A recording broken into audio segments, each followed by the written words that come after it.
إذا بالنسبة لمقادير هذه الوصفة وطريقة التحضير، هنا عندنا 250 غرام نتاع لا مارغرين بدرجة حرارة المطبخ، عندنا 2 ملاعق كبار نتاع سكر جلاس، ملعقة تاع لافاني، قرصة ملح، بيضة واحدة. نخلط كلش مع بعض، نخلطوا كامل هذوك المقادير حتى ينسجموا حتى ينسجموا هذوك المقادير. اش الحوايج هذه لا روسيت تاعي نساعد 250 غرام لا مارغرينا تيلي لا طومبيراتور امبيونت سو فورم تي دا لافونس سوك فريجيدير. نساعد طنجاو انتي مقرانين السكر جلاس ثاملالت ثوبيث الملح ثيجغلت ثمشطح لا مايزي اسمي لا فاني. ومن بعد عندنا 3 ملاعق كبار نتاع الكاطو ماكسون ولا 2 علاب، وعندنا ملعقة نتاع الكاكاو من النوعية الجيدة.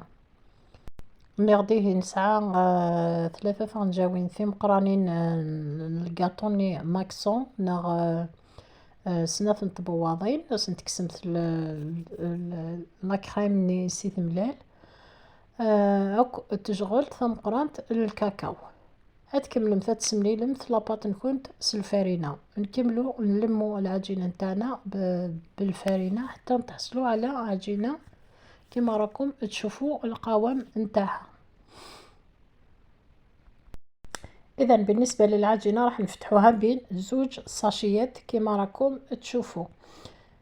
نفرشوا الساشي الاول، نحطوا العجينة ثم نزيدوا الفوق الساشي الثاني.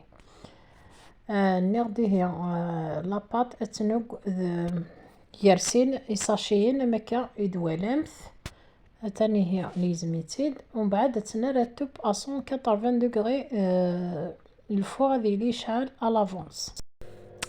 بالنسبة للتزيين عندي كمية من الكاطو ماكسون 2 علب، كل علبة فيها 4 قطع وقيلة. نحولها هذيك لاكريم اللي نحيت لها هذاك لاكريم. وعندي كمية من المكسرات او كاوكاو محمص ومرحي. نخلطوا هذاك البسكوي مع الكاوكاو ونلمو العجينة بلاكريم هذيك اللي راكم تشوفوا فيها كريمة البندق. نغديه سواش سمليلة الكاطو ياكي صحيح توجور البسكوي ني ماكسون كسغاس لاكريم ني نسيت السملالن صحيح راني شوية نكاوكاو زضغث زيغث زضغث ماشي ذا رقاق مليح ماشي ذا زوران مليح. سملالة لاكريم ونوازيت كريمة البندق.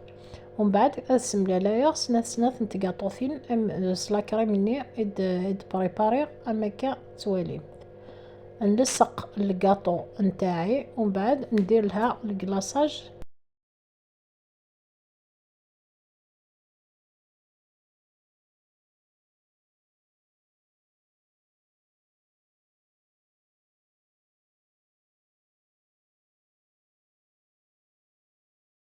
هنا عندي كمية من الشيكولا بذوق البندق وكمية قليلة من الشيكولا السوداء ذوبتهم في حمام مائي.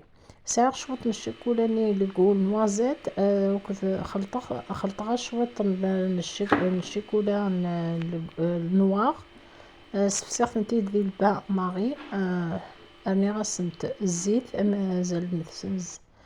مازال سنة نجاوها على حساب شحال يساهمت من الشيكولا المثولة لا تكستوراكي فغا كنت اكاكي. تذوبوا الشيكولا نتاعكم وتضيفوا لها كمية قليلة من الزيت حتى تحصلوا على هذا القوام.